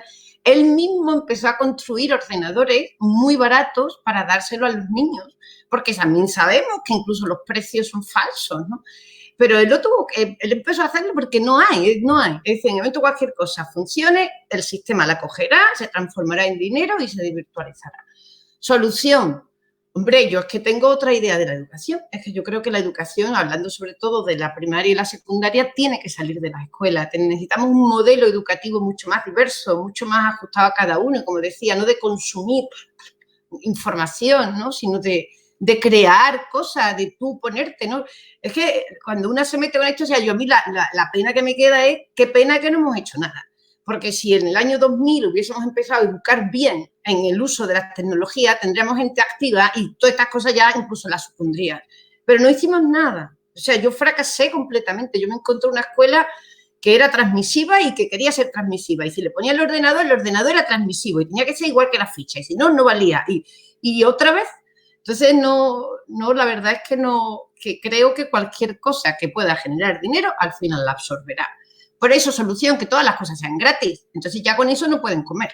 Eso es una de las soluciones. Yo, de todo, todas las innovaciones educativas que planteo son gratis, porque tenemos que potenciar cosas que no ayuden a los que ya tienen tanto. Venga, ya está. Y Gracias, María José. Voy a dar paso a Azril, que lleva el pobre ya rato pidiéndome la palabra por el chat. Y Azril, cuando tú quieras. Gracias por la espera, ¿eh? No se te oye, pon el micrófono. No sé si me ven. Ahora se te oye. Me escuchan. Mi computadora, mi ordenador decidió autónomamente no funcionar, así que estoy en el celular. Pero muy interesante lo que logré escuchar. Lamentablemente no todo, pero aquí tengo 3 puntitos breves de provocación. Se tocó el tema de educación, como si fuera el concepto, digamos, consensuado y aceptado por todos. Y a mí me gusta problematizarlo con la perspectiva de Mesaros, que fue un discípulo de Lucas, que muy elegantemente dijo así: educación es la suma total de todos los procesos sociales interpersonales que reproducen el mundo que no queremos, pero también permite producir cambios, hacer innovaciones. Entonces, en esos espacios y esos tiempos que llamamos educación, que puede ser, no es el aula solamente, claramente no es el aula, entonces darle esa lectura dialéctica de la educación, porque si la educación fuera liberadora, no tendríamos en este momento a los a los Trumps, a los Bolsonaros y a los Putins, ¿no? Y al capitalismo salvaje dirigido por el comunismo chino. Entonces, algo de lo que llamamos educación no está impidiendo, sino parece que estuviera fomentando el crecimiento de la extrema derecha. Eso como una paradoja a enfrentar.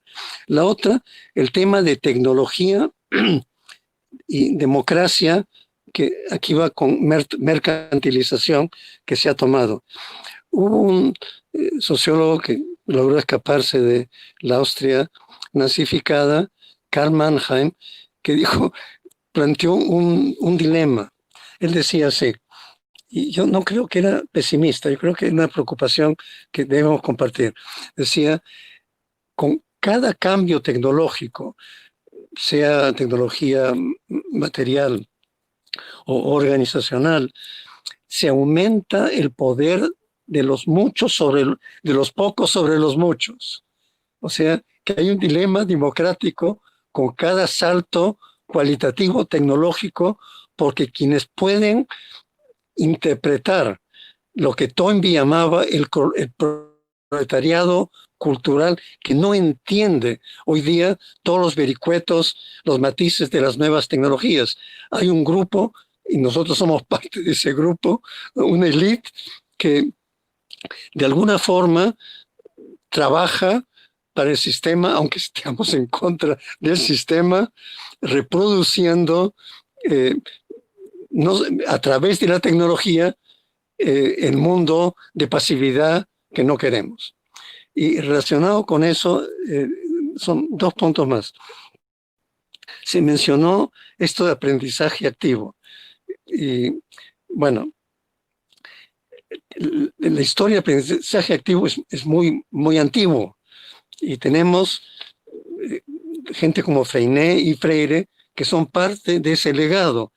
Pero en las últimas décadas, con la globalización neoliberal, parece que toda la puntería del aprendizaje, del disque aprendizaje activo, se va en buscar tecnologías modernas, muchas de ellas tienen que ver con digitalización, y supuestamente para motivar al alumno, que supuestamente es un ser aburrido y que hay que motivarlo porque si no, no va a rendir en términos académicos. Bueno, ese es un mitote, ¿no? Y ese mitote es cuestionable, es cuestionado, porque es como si se define como real, tiene consecuencias reales, ¿no? Y si el alumno es flojo y no motivado, entonces hay que motivarlo y hay que activarlo.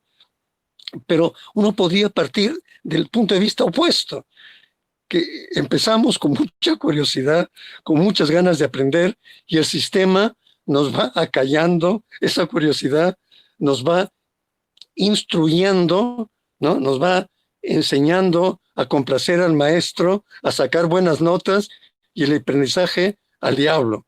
Entonces, ese es el tercer punto. Y el cuarto que quería decir tiene que ver con algunas de las cosas que escuché, que tiene que ver con Trump y la gente que estudia, ¿no?, los algoritmos. Miren, yo no creo que Rupert Murdoch entienda de algoritmos. Él puede pagar seguramente especialistas. Lo que tenemos es un conocimiento casi vulgar. Es un conocimiento que Goebbels lo tuvo sin saber nada de algoritmos, que es el arte de manipular a las masas como masas, no como seres pensantes. Y en ese sentido, hablamos de una psicología colectiva de rebaño donde las variables son muy simples. Se requieren enemigos comunes, llámense Roma, gitanos, judíos, musulmanes, lo que ustedes quieren. Se manejan miedos, ¿no? Se agita el odio, y en base a eso, Rupert tiene un sistema, un poder mediático en Australia, Inglaterra, Estados Unidos, Fox, ¿no? Aparte de que hay muchos otros como Steve Bannon y billonarios como Mercer que financian todo esto. Entonces, que estamos en un panorama en el cual tenemos que responder, como decía Vicente, no solamente a las complejidad del momento. Yo creo que la crisis de la pandemia también ha dado tiempo a mucha gente que no tenía antes para pensar diferente y para activar esta posibilidad de los medios sociales y la digitalización al servicio de los oprimidos, ¿no? Bueno, creo que, no sé si pude hilvanar mis ideas, pero ahí se los dejo. Muchas gracias. Gracias, Azriel. En relación con lo que ha comentado Azriel del poder de manipulación de estas grandes tecnologías, me gustaría hacer una pregunta. Bueno, a ver quién me puede contestar, ¿no?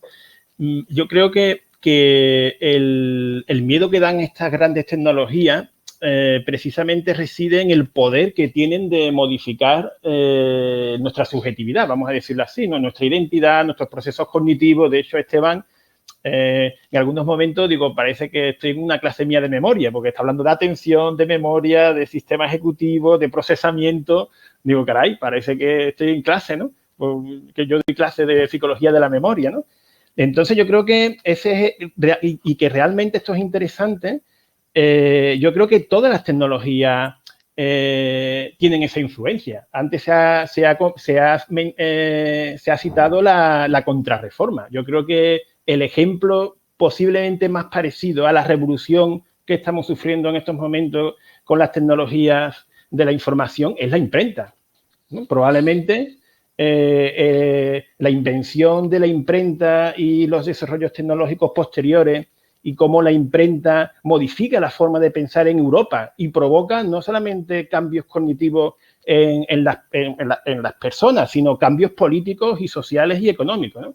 Yo creo que es un buen trasunto, ¿no? Es un buen ejemplo de lo que está pasando ahora, salvando las distancias, ¿no? Entonces, en relación con este poder que tienen todas las tecnologías de modificar, ¿no?, nuestros procesos cognitivos, la atención, la memoria, etcétera, yo quería preguntaros, no sé, bueno, a todo el mundo, ¿no? ¿Cómo podríamos realmente usar medios digitales? Porque los vamos a seguir usando, pero sin dejarnos caer en esa cognición débil, ¿no? En esa cognición dirigida por heurísticos, por sesgos, esa cognición en caliente, que precisamente es el tipo de cognición que las grandes corporaciones desean que usemos para dejarnos llevar hacia sus objetivos comerciales. De forma concreta en nuestra vida diaria, ¿no? Y esto es especialmente importante por nuestros alumnos, ¿no? Porque precisamente son estas habilidades, estas capacidades las que tenemos que transmitir a nuestros alumnos para que sean capaces de huir, ¿no? De escapar, o que sean capaces de resistirse a esta cognición débil. Yo lo llamo cognición débil, pero bueno, me entendéis, ¿no? ¿Qué se os ocurre que podamos hacer en nuestra vida diaria para precisamente escapar de esta cognición débil? Bueno, pues ¿me dejáis intervenir? Sí, claro. Yo, muy sencillo. ¿Qué es lo que intento hacer yo, vale? Antes se ha dicho el que participó antes, Azriel, yo lo entendí, me gustó una cosa que dijo, ¿no? Lo que era la educación. Yo creo que lo que intentamos es ir contra corriente estando dentro del sistema, no estando fuera tirando piedras desde fuera a la puerta para intentar entrar, sino estamos dentro y lo intentamos transformar desde dentro, ¿no? Entonces, el reto que tenemos es justamente el de ser muy conscientes y discernir muy bien aquello que nos ayuda al fin que queremos, que es el de que los alumnos aprendan, ¿no? Y aquello que nos despista y va al fin que no queremos, que es engordar la bolsa de las empresas que hacen dinero con esto, ¿no? Entonces, admitiendo que a veces nos tenemos que manchar un poco las manos, pues yo creo que el reto está en ser muy consciente todos los días y tomarse un tiempo para pensar media hora al día o meditar, lo que queráis hacer, cada uno a su manera, y ver qué es lo que ha hecho uno el día anterior y ver qué es lo que le ha ayudado al fin que quería y al que no. Y ser muy consciente y revisar muy bien las cosas para que pequeños cambios de dirección, medio grado cada día, acaba haciendo que 180 días uno da la vuelta de lo que quería hacer. Y entonces yo creo que el reto está en ser plenamente consciente y plenamente atento a lo que ocurre para poder ayudar a otra gente a hacerlo. Yo me gustaría también decir algo, porque me ha inspirado mucho la pregunta. Verá, nosotros cuando trabajando con los niños pequeños, espera, que está aquí mi perra, Tina, vete. trabajando con los niños pequeños, la idea era todo el tiempo que yo uso la tecnología, pero la tecnología no me usa a mí, ¿no? Esa es la idea fuerte que hay debajo, ¿no? Tú, como sujeto activo, tú tienes que saber muy bien qué quieres y saber que hay tecnología, como habéis dicho, digital o no digital, porque estamos hablando de cualquier tipo de herramienta. La lectura también es una tecnología, ¿no? Que me puede ayudar a conseguirlo, ¿no? Y ya está, eso es. Pero, por ejemplo, otro ejemplito mío personal, yo recuerdo una discusión grande que yo tenía con mi madre, ¿no? Y no es digital. Mi madre llegaba siempre con las ofertas del supermercado. Venga, acá hay que comprar. Y yo le decía, pues no, porque yo voy a comprar lo que yo necesito. Yo no necesito un anuncio así de grande que me diga cómo voy a condicionar yo mi compra de esta semana, ¿no? Nunca la conseguí convencer. Pero esa es la idea. Si tú sabes bien lo que quieres, entonces no caerás tan pronto en las trampas. Pero si nunca nadie, ni siquiera educativamente, te han educado para que pienses qué quieres, sino qué quiere el sistema, todo el tiempo te educan a qué respuesta es la más apropiada para el sistema, pues entonces nos dejan absolutamente sin ninguna herramienta, nos dejan totalmente así títeres para ser totalmente manipulados. Por eso es tanta pena que no hayamos podido conseguir ningún cambio en la educación infantil, porque cuando uno educa bien en infantil y se tira para adelante, tendríamos ahora mismo una sociedad mucho más preparada. Y lo que tenemos es una sociedad sin ningún tipo de herramienta, como es esto, solo ante los malos, ¿no? Sin ningún tipo de protección. Entonces, ¿qué hay que hacer? Pues educar en la autonomía, que cada uno tiene que saber qué quiere, cuándo lo quiere, y además con solidaridad con fuera y bla, bla, bla. Entonces, uno usa las tecnologías, pero si no lo hace así, la tecnología la utiliza uno. Ya. Gracias, María José. No sé, Vicente, tú que eres nuestro lóbulo prefrontal, nuestro ejecutivo central, no sé yo si dar paso a una última palabra o terminar ya, que dijimos que eran 2 horas, que íbamos a estar 2 horas. Ahora mismo más o menos llevamos un poquitín más de 2 horas, un poquitín menos. Dime, Bien. Vicente. Bueno, afortunadamente el tema está caliente, eso está muy bien. Obviamente no vamos a solucionarlo ahora porque hay mentes brillantes que están ahora mismo aquí y tenemos en el tintero preguntas que van a abrir mundos. El cometido de esto no era solucionar todo, obviamente, ¿no? Sino apuntar aspectos que son relevantes en el debate. Y yo creo que eso ha salido bastante bien. Es verdad, si alguien quiere decir la última palabra, adelante. Yo agradezco a todo el mundo lo que habéis hecho. Insisto en que esto va a estar colgado en la web, tanto en texto, en resumen, como el vídeo. Y que estamos en contacto, esto es importante. Es decir, que invito a que, además de la reflexión, dejemos libre ideas de trabajo, ¿no? De colaboración. Bueno, yo aprovecho para contestar un poquito lo que se decía antes y para agradecer. Evidentemente, si el poder fuera absoluto, no estaríamos aquí hablando, ¿no? Y lo que podemos hacer, en mi caso y en muchas otras personas que están pensando en la misma sintonía, es armar redes, tratar de hacer divulgación, de llegar a representantes del Estado para que vayan visualizando estas problemáticas y tomando decisiones que, de hecho, ahora están descubriendo que se las están comiendo, ¿no? A los gobiernos que intentan hacer algo un poquitito distinto. Muchísimas gracias por la invitación. Es un placer estar en España, aunque sea de esta forma extraña. Y bueno, muchas gracias por la invitación y por los aportes que todos han hecho. Gracias, muchas gracias, Esteban. Un placer conocerte. A Tyrrell, ahí se le oía, por favor, si puede ser breve. Sí. Estaba intentando hablar. Brevísimo. Sí, hablamos de la educación superior, la universidad. Una idea que me gustó mucho, que la escuché en Cuba, sin casarme con todo el proyecto, es que si el pueblo no llega a la universidad puede llegar al pueblo. Y empezaron la idea, y no sé hasta dónde ha llegado, de que se llevaba la universidad a los barrios, como si hubieran, digamos, universidades barriales, por darles un nombre. Y esa idea me gustó mucho. Y lo mismo se podía pensar en términos de la educación virtual, de la digitalización, que en general fragmenta, crea una especie de autismo digital en mucha gente, con problemas derivados de eso.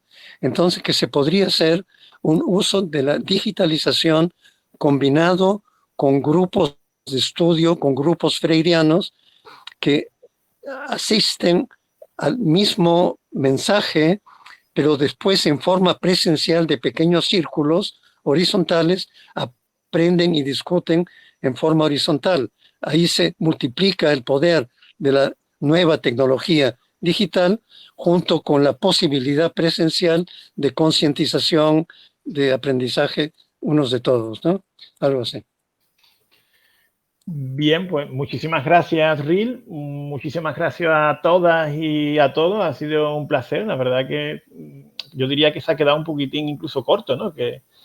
Y bueno, a pesar de que sea un encuentro virtual no presencial, que no es lo que queremos, que hubiera sido mucho mejor que nos pudiéramos haber visto en persona, pero yo creo que ha sido interesantísimo. Pues nada, muchísimas gracias y hasta la próxima, entonces. Gracias a todos, todas. Hasta luego. Gracias.